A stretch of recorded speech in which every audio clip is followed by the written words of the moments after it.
Okay. Magandang tanghali po sa inyong lahat. Unang-una, nais ko pong pasalamatan ang Bayan ng Balayan sa pag-host sa atin ngayong araw na ito. At tayo po ay kakagaling lamang sa Regional Trial Court ng Balayan para magsampa ng kaso laban kay Yusek Claire Castro dahil sa kanyang pagpapakalat ng fake news. Tayo po ay nagsampa sa tulong po ni Attorney Topacio ng kaso kay Claire Castro for libel on her libelous statements tungkol sa aking solar power business. Uulitin ko lang po, nagsampa po ako ng libel case kay Yusek Claire Castro para sa 110 million pesos in damages plus attorney's fees. Ito po ay civil case at hindi criminal case dahil hindi ko naman po nais na masaktan si Yusek Claire Castro. Nais ko lang pong depensahan ang pangalan ko dahil sa kanyang pagpapakalat ng fake news tungkol sa akin. Nais ko din pong linawin na hindi po natin kalaban ang administrasyon at si Yusek Claire Castro lang po ang ating kinasuhan. Pero ayon po sa advice ng ating lawyer, si Attorney Topacio, si Yusek Claire Castro ay pwedeng kasuhan din ng cyber libel o criminal case. Pero dahil ayaw natin masaktan si Yusek Claire Castro, 110 million pesos in damages na lang po ang sinampahan po natin sa kanya at ayaw natin siyang makulong pa. At pag-aaralan natin po ang ating mga susunod na mga hakbang pa sa kanya at sa ibang mga nagpapakalat ng fake news tungkol sa iba't ibang mga issue na nakikita naman po ng taong bayan ay nagpapalihis lang ng usapan mula sa tunay na issue ng korupsyon sa DPWH dahil si Yusek Claire Castro po kasi ay nagsimula ng kanyang mga vlog episodes tungkol sa akin. Baka mga 15 na po ang kanyang mga episodes tungkol sa akin, tungkol sa kung ano-anong mga issue. Nung una, tungkol sa Cabral Files, tapos yung prangkisa na sinabi niyang binenta ko na hindi ko naman binenta, tapos yung ibang mga kontrata sa DOE na hindi naman na po sa akin, at kagabi nga po, hindi lang isa, dalawa ang kanyang episodes sa kanyang vlog tungkol sa akin. In fact, in some ways, nakakatuwa na she cares so much about me na ang dami na niya pong content tungkol sa akin. Pero sana naman po, purihin niya ako, wag niya akong i-criticize dahil lahat naman po tayo ay para sa good governance at laban sa korupsyon. Sana, katulad ng mga iba na kakampi din natin laban sa korupsyon, magtulungan na lang po tayo para ma-achieve ang mga layunin ng administrasyon na wakasan ng korupsyon sa DPWH.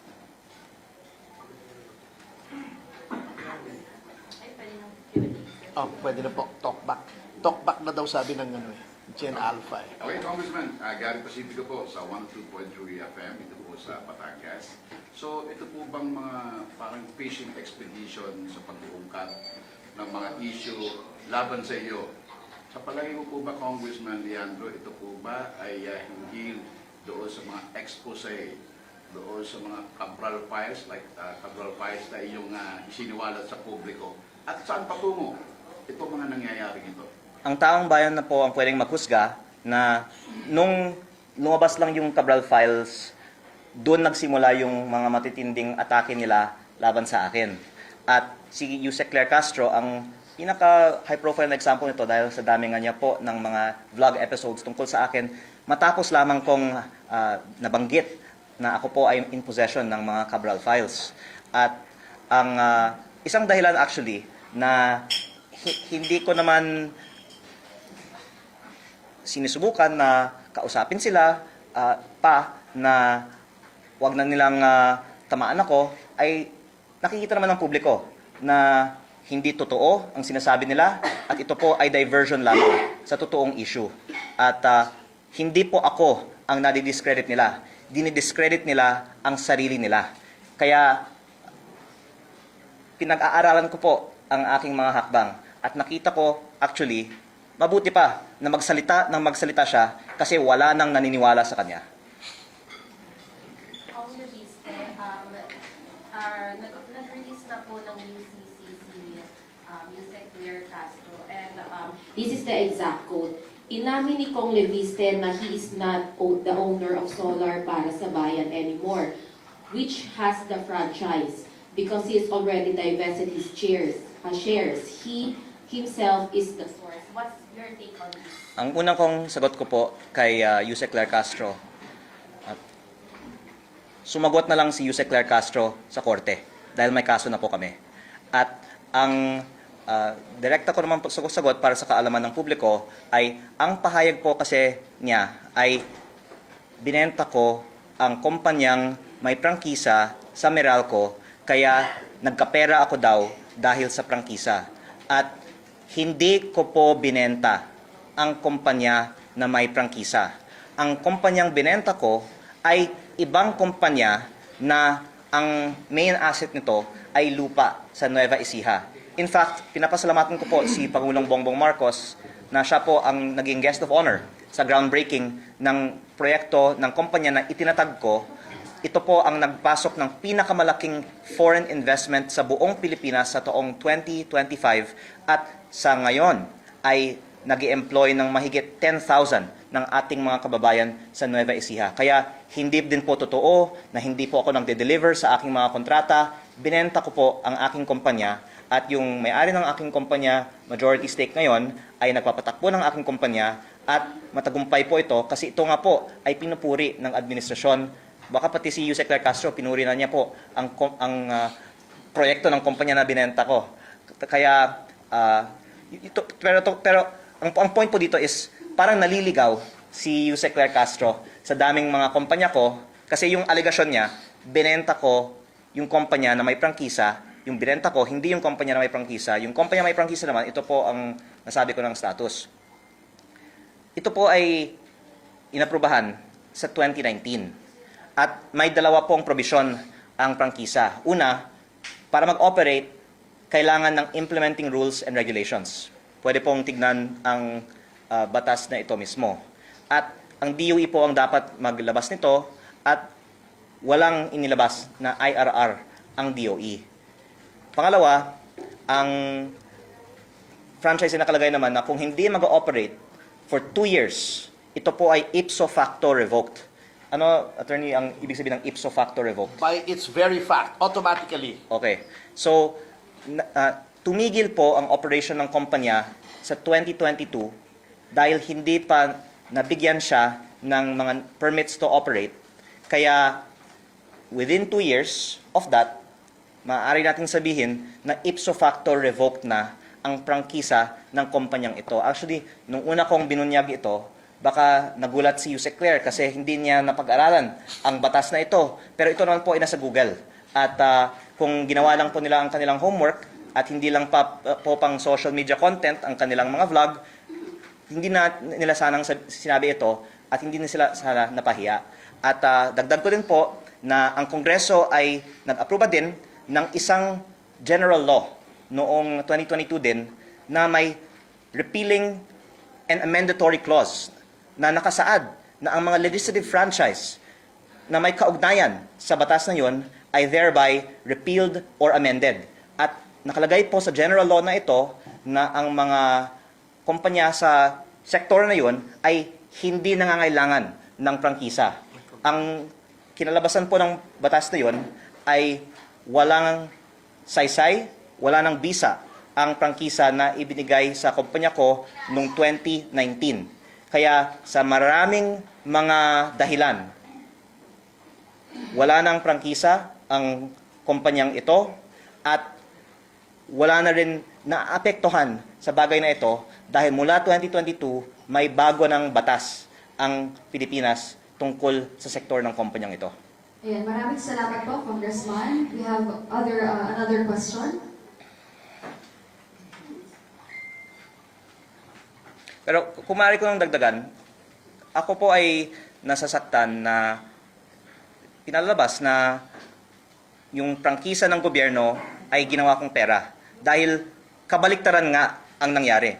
Ako po ay nag-invest ng daan-daang milyon para sa initial na mga planta ng kumpanyang ito na handa nang gumawa ng kuryente para tumulong sa ating mga kababayan. Pero hindi na aprubahan ang permit to operate. Kaya out of exceeding caution at dahil nirespeto natin ang batas, tinigil namin ang operasyon, hindi na nga gumawa ng kuryente. Ang laki po ng lugi ko sa investment na yun. At ang lumalabas, sinabi nila, gumawa ako ng pera at labag ako sa batas. Kabaliktaran nga, nalugi ako dahil ako po ay nagko-comply sa batas. Kong Ellen Santos po from Net25 here. Kung linawin lang po natin, ano po ba yung pangalan ng kumpanya ninyo na may prangkisa na hindi nyo naman binenta? At alin po yung anong pangalan ng kumpanya na binenta ninyo na wala namang prangkisa? Medyo doon nagkakaroon ng Opo, para sa kaalaman ni Yusek Claire Castro, ang kumpanyang may prangkisa ay Solar para sa Bayan Corporation. Ang kumpanyang binenta ko sa Meralco ay SP New Energy Corporation. At ang nababanggit, kung hindi pa ako nagkakamali, sa mga pahayag ng DOE, ang SP New Energy Corporation. Kaya actually, nalulungkot din ako na nasama pa sa usapan ang kumpanyang binenta ko na sa ibang kumpanya. Tahimik lang naman po sila, gumagawa sila ng trabaho para sa ating mga kababayan. Pinakamalaking foreign investment nga po ng ating bansa ay nasa kumpanyang binenta ko. At ito nga po ay pinuri ni Pangulong Bongbong Marcos sa November 2024 sa groundbreaking. Tapos dahil hindi nag-research si Yusek Claire, biglang kinontra pa niya ang pagpuri ni Pangulong Bongbong Marcos sa proyekto ng kumpanyang itinatag ko. At ang pinaka masamang consequence nito ay baka mag-isip na ang mga investor, lalo na ang mga dayuhan, na hindi naman kailangan mag-invest sa Pilipinas. Bakit pa ako mag-invest sa bansang ito kung maaari akong maging content ng vlog ng Yusek? Kaya ito po ay actually magbibigay ng chilling effect para sa mga investor sa power sector at ng mga foreign investors. Dahil ang dahilan na hindi ko po na ituloy ang ibang mga proyekto ko na wala pong akong nakuhang kahit piso mula sa gobyerno, pero hindi ko lang itinuloy ang pagpatatayo ng mga private projects ko ay dahil nga sa hirap sa pagkuha ng mga approvals ng gobyerno, at ito din po ay dahilan na may perception ang mga investor na mahirap magnegosyo sa Pilipinas dahil ang mga negosyante ay ginigipit ng gobyerno. At ang lumalabas, ayoko naman pong magpusga tungkol sa mga polisiya ng ibang mga ahensya ng gobyerno, pero napapatunayan ngayon na kung ikaw ay kahit matinong investor sa Pilipinas, ginigipit ka ng PCO Undersecretary na si Claire Castro. Kaya ang hiling ko na lang po kay Yusek Claire Castro, ang vlog niya ngayong gabi ay patungkol sa paano natin itaas ang foreign direct investment sa ating bansa at paano natin ayusin ang peso to dollar na ngayon ay almost 50 centavos to $1. Kung nabanggit ko kanina yung sa DOE, ano po, sabi ng DOE Secretary, binughost din daw sila doon sa 24 billion plus na fine na ibinataw sa inyong kumpanya. Well, in fact, sa nabanggit niyo po kanina, parang kayo pa yung nalugi. Opo.